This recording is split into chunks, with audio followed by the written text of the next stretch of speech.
Ladies and gentlemen, how many times have you whispered to yourself, maybe I'm just not built for this? How many nights have you stared at the ceiling, replaying the same failure in your head, convincing yourself that it was the final proof you're not enough? That lie, that failure is final, is the most dangerous poison we drink, and I'm here to rip it out of you tonight. When people talk about chasing dreams, the first trap they fall into is believing that they need to wait until everything is perfectly lined up before taking the first step. They imagine that success is like a stage performance where the curtains don't rise until every prop is polished, every light is set, and every actor knows their lines. But life isn't a stage. It's a construction site. It's loud, messy, incomplete, and constantly changing while you're standing inside of it. The belief that you need perfection before you can begin doesn't protect you. It strangles you slowly, keeping you paralyzed while the clock keeps ticking. I remember watching a friend pour her entire energy into planning a cafe she wanted to open. She obsessed over every single detail. What the font on her menu should look like, whether the mug should have a matte finish or a glossy one, whether her Instagram page had the exact aesthetic she imagined. She had spreadsheets full of plans, mood boards stacked with ideas, and a notebook scribbled with concepts. She convinced herself she was working toward her dream, but what she was really doing was stalling. While she was chasing the illusion of perfection, her savings slipped away, her confidence shrank, and by the time she opened her doors, she was already drained. The irony was that her customers didn't care about the font or the shade of the mugs. They cared about whether they felt welcomed, whether the coffee was good, whether the space had life. She could have launched months earlier, and those months of real-world experience would have taught her more than her notebooks ever did. This is the poison of perfection. It tricks you into thinking you're making progress while you're really hiding. It's the comfort of rearranging furniture in a house that hasn't been built yet. It's safe, it feels productive, but it doesn't move you forward. And here's the truth that's hard to swallow: momentum is far more valuable than perfection. A messy attempt carries you further than the most flawless plan sitting in your head. Think of it like learning to swim. No matter how many videos you watch, no matter how many diagrams you study, no matter how detailed your stroke analysis is, you will never feel water until you actually jump in. You'll choke, you'll flail, you'll panic, but in those ugly first strokes, you'll begin to actually learn. Waiting for the perfect moment to enter the pool only delays the inevitable truth that you can't avoid the struggle.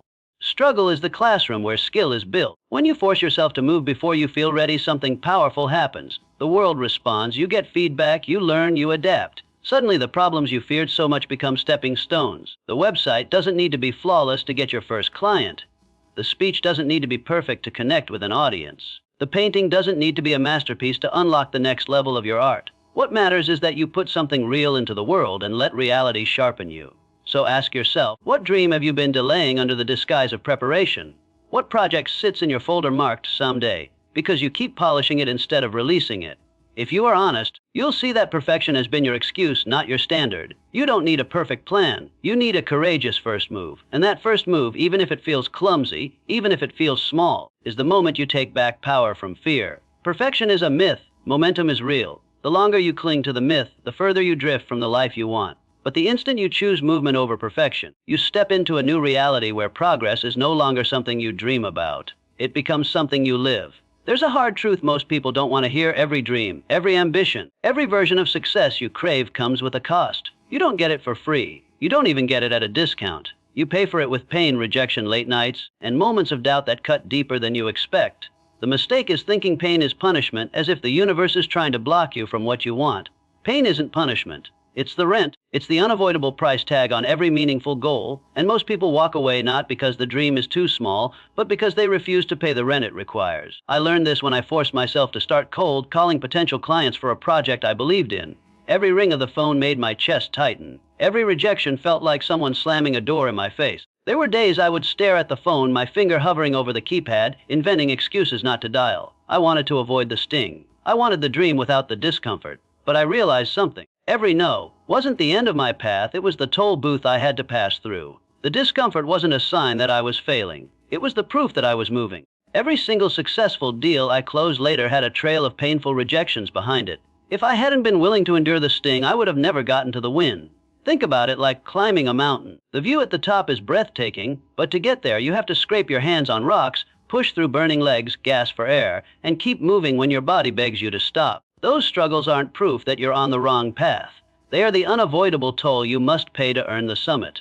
No one gets airlifted to the top of a mountain and calls it an achievement. The climb is what gives the view meaning. Most of us try to negotiate with pain. We tell ourselves we'll chase the dream as long as it doesn't hurt too much, as long as people approve, as long as it doesn't demand too many sacrifices. But pain doesn't negotiate. It doesn't care about your timetable or your comfort zone. It only asks one question: how badly do you want this? If you want it badly enough, you pay the rent. If not, you walk away and convince yourself it wasn't meant to be. The difference between people who rise and people who sink is not talent. It's not even luck. It's their relationship with pain. Some see pain as a signal to stop. Others see it as the currency of growth. The ones who rise are the ones who take the blows, breathe through the sting, and keep stepping forward even with their hands shaking. They understand that each painful step is an installment toward freedom, mastery, or achievement. Here's the shift you need to make when the sting shows up. Don't ask, why me? Ask, what is this pain buying me? Maybe it's buying you resilience. Maybe it's buying you patience. Maybe it's buying you the one breakthrough that's hiding just behind the discomfort. If you can start to see pain not as an enemy but as an invoice, you'll stop running from it and start paying it gladly, because you know what's on the other side. Every dream has rent. You can't run from it. You can only decide whether you're willing to pay. And the payment is always the same: discomfort now, strength later. Most people wait for some lightning strike of inspiration or a miracle opportunity to pull them out of their struggle, but those miracles rarely come. What actually saves a person is not luck, not timing, not a once-in-a-lifetime breakthrough. It's ritual. It's the small, stubborn habits you build into your life that carry you when everything else feels shaky. Rituals are the invisible scaffolding that hold you up when motivation has disappeared and doubt is screaming in your ear. Without them, you live in chaos. With them, you build momentum even on the worst days. I watched a man I know spiral for months because his business wasn't working. Every day he would wake up and say, maybe today I'll get a great idea that changes everything. He was waiting for inspiration to crash through his door like some kind of rescue team. But days turned into weeks, weeks into months, and nothing changed. What finally shifted his trajectory wasn't a miracle. It was the ritual of writing down 3 small but critical tasks every night and committing to finish them the next day, no matter what. No excuses, no bargaining. Just 3 tasks completed over and over. It was boring, almost painfully simple, but slowly his life began to take shape again. He didn't rebuild his business overnight, but brick by brick, he clawed his way forward because the ritual gave him a rhythm, and the rhythm gave him progress. The truth is, rituals protect you from yourself, because let's be honest, the hardest battle you'll ever fight is with your own mind. There will be mornings when you don't feel like getting out of bed, afternoons when distractions claw at you, evenings when failure whispers that quitting would feel easier. Rituals are your defense line against those moments. They take the decision-making out of it. Instead of wrestling with, should I or shouldn't I, you simply do what the ritual demands. It's not about feeling like it. It's about following through because it's already built into your day. Think of rituals as anchors. When the storm hits, you don't want to be drifting aimlessly, hoping the waves calm down. You want something steady holding you in place. A ritual can be as small as waking up and writing for 10 minutes, reading 5 pages of a book, making 5 sales calls, or going for a short run. On their own, these acts may look insignificant, but over weeks and months, they compound into discipline. They remind you that even on your darkest days, you are capable of keeping promises to yourself. And that builds trust in your own strength, which is priceless. There's a lie we often tell ourselves that we need to feel motivated to take action. But the truth is, motivation is the child of action, not the parent. Rituals create the action that produces the spark, and once the spark is lit, motivation follows. The mistake is waiting for the fire to arrive first. If you wait, you'll wait forever. Rituals light the match for you. So when you find yourself stuck, drowning in overthinking or self-doubt, don't wait for a miracle. Design a ritual so small it's impossible to ignore, and hold yourself to it every single day. Build the scaffolding that will hold you up until momentum kicks in. That's how ordinary people pull themselves out of holes and climb toward extraordinary lives, through rituals, not rescues. After a failure, the most dangerous voice you'll ever hear is the one inside your own head. It's the voice that says, "Why does this always happen to me?" Or maybe I'm not cut out for this. That voice is seductive because it sounds honest, but it's not. It's the voice of surrender. The words you feed yourself after you've been knocked down are not neutral. They either chain you to the ground or give you the leverage to rise again. Learning to talk to yourself like a fighter instead of a victim changes everything. I remember the aftermath of one of my biggest setbacks. I had put months into something I believed would take off, only to watch it collapse in front of me. The silence afterward was suffocating. I kept replaying the loss in my head, convincing myself that maybe I was just cursed, that maybe I wasn't meant to build what I was trying to build. The more I repeated those words, the heavier I felt, like I was digging my own grave with sentences. Then, almost out of desperation, I asked myself a different question. What am I going to do about it now? That single shift turned the weight into fuel. Instead of focusing on why it happened, I started focusing on what I could do next. That's the power of self-talk. One sentence can make the difference between paralysis and movement. Most people underestimate the impact of the language they use with themselves. You might think words are harmless, but they're not. They shape your identity. Tell yourself you're unlucky long enough, and you'll act like it. Tell yourself you're weak, and you'll quit faster. But tell yourself you're resilient, even when you don't feel like it, and your actions begin to align with that belief. Talking to yourself like a fighter doesn't mean denying pain. It means acknowledging the pain and reminding yourself that you still have weapons left. Think of athletes who train their bodies past exhaustion. What keeps them going is not just muscle, but the dialogue in their head. One more rep. Keep pushing. This is where it counts. Those aren't just phrases. They are commands that override the instinct to stop. You can do the same in your own life. The next time you're staring at a rejection email, the next time you fail an exam, the next time a relationship ends, notice what your first words to yourself are. Are you handing the enemy ammunition? Or are you arming yourself for the fight back? A practical way to rewire your self-talk is to catch the victim language in real time and flip it. When you hear yourself say, "This always happens to me," replace it with, "This is happening for me to grow." When you think, "I can't do this," switch it to, "I haven't done this yet." These shifts are not about blind optimism. They're about steering your mind toward action instead of resignation. They are reminders that your story isn't over until you stop writing it. The words you whisper to yourself in private are the foundation of your public results. If you want to rise every time you fall, start by mastering that inner dialogue. Because the truth is, if you talk to yourself like a victim, you'll stay down.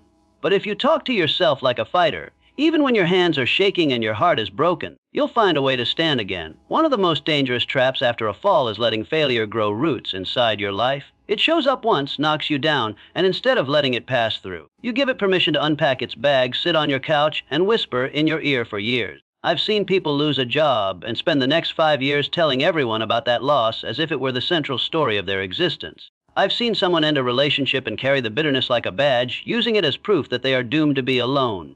Failure itself is temporary. It's the leash you put on it that determines whether it ruins months or entire decades. I remember a friend who was laid off suddenly. For months, every conversation circled back to the betrayal, the anger, the unfairness. He wore the story like a uniform. He couldn't apply for new jobs with conviction because his mind was still chained to the old one. Meanwhile, another friend faced a similar loss around the same time. She gave herself a single weekend to cry, vent, and process the shock. On Monday, she sat down and started mapping her next move. Within months, she was back on her feet. The same pain hit both of them, but their timelines diverged because one kept failure on a short leash and the other let it roam free. Pain is unavoidable, but suffering is optional. You can't stop the sting when life blindsides you, but you can decide how long you'll allow it to dominate your headspace. Failure should be treated like a visitor. Acknowledge it, learn from it, but never let it move in. Giving it boundaries doesn't mean ignoring what happened. It means refusing to let yesterday's wound dictate today's choices. The danger of keeping failure close for too long is that it begins to rewrite your identity. You stop saying, "I failed at something," and you start saying, "I am a failure." That shift is deadly. It creeps in so quietly you hardly notice it, and suddenly every opportunity looks smaller, every risk feels bigger, and your confidence erodes. By putting failure on a short leash, you protect your identity from being hijacked. You remind yourself that falling down is part of the process, but it is not who you are. One practical way to shorten failure's leash is to set a clear grieving period for yourself. Maybe it's a day, maybe it's a week. During that time, allow yourself to feel everything: anger, sadness, frustration. But once that period ends, declare it closed. Write down what you learned, close the page, and pivot toward action. By giving yourself a defined window, you honor the pain without surrendering your future to it. Another practice is to change the story you tell about the failure. Instead of replaying the humiliation or unfairness, retell it as training. Say to yourself, "That loss was my tuition. I paid for a lesson I couldn't have learned otherwise." Suddenly, the failure shrinks from being a monster haunting you to being a teacher you've already graduated from. The leash tightens, the grip loosens, and you're free to move. Life doesn't give you the choice of falling. It only gives you the choice of how long you'll stay down. And the shorter that window is, the stronger you become, because resilience is built in the space between collapse and comeback. Rising cannot be treated like a special occasion you pull out when life really hits hard. If getting back up is something you only attempt when the circumstances are dramatic, you'll always be at the mercy of your lowest moments. Rising has to become your default setting, the identity you claim every single day, so that when life does knock you flat, there's no debate, no hesitation. You simply rise because that's who you are. I think about a woman I knew who lost almost everything in her business. She had poured her savings, her time, her heart into it, only to watch it unravel piece by piece. Most people in her situation would have disappeared, shrunk back, and carried that failure like a scarlet letter. But she didn't. She walked into every room with her head held high, still speaking about her ideas, still pursuing opportunities, still showing up as if nothing had the power to erase her. Her strength wasn't that she never fell. It was that she didn't treat falling as the headline of her story. For her, rising wasn't an exception, it was the baseline. The danger of treating resilience as a reaction is that you make it conditional. You tell yourself, if it's really bad, then I'll fight back. But everyday life is full of small collapses, and if you don't rise from those, they accumulate and bury you. The missed deadline, the harsh comment, the deal that falls through. If you stay down after each of these, even for a little too long, you start normalizing defeat. Rising must become automatic, not an event but a reflex. Think of it like breathing. You don't wait until you're suffocating to decide that oxygen matters. You breathe constantly without question because your survival depends on it. Rising has to be the same. The moment you stumble, you inhale. You push yourself back up and you keep moving. Not because it's easy, but because it's the only way forward. One way to ingrain this identity is to practice rising in the small things. When you drop the ball on a minor task, instead of beating yourself up all day, immediately reset and get one thing done. When you miss a workout, don't spiral into guilt. Get up the next day and train. These micro comebacks train your brain to stop equating mistakes with endings. They wire you to respond with action instead of paralysis. By the time a major setback comes, you've rehearsed resilience so often that it's second nature. Another way is to declare it to yourself until it sticks. Say out loud, I rise. That's who I am. It sounds simple, but repetition rewrites your self-image. The more you align your identity with resilience, the harder it becomes for failure to convince you otherwise. Even when you feel broken, the declaration pulls you forward, because you're no longer debating whether the kind of person who bounces back. You've already decided. The truth is, life will never stop throwing punches. You can't control the frequency or the force of those hits, but you can decide how fast you stand afterward. If rising is who you are, then falling never defines you. It's just part of the rhythm, a step in the climb, another chance to prove that nothing has the power to hold you down for long.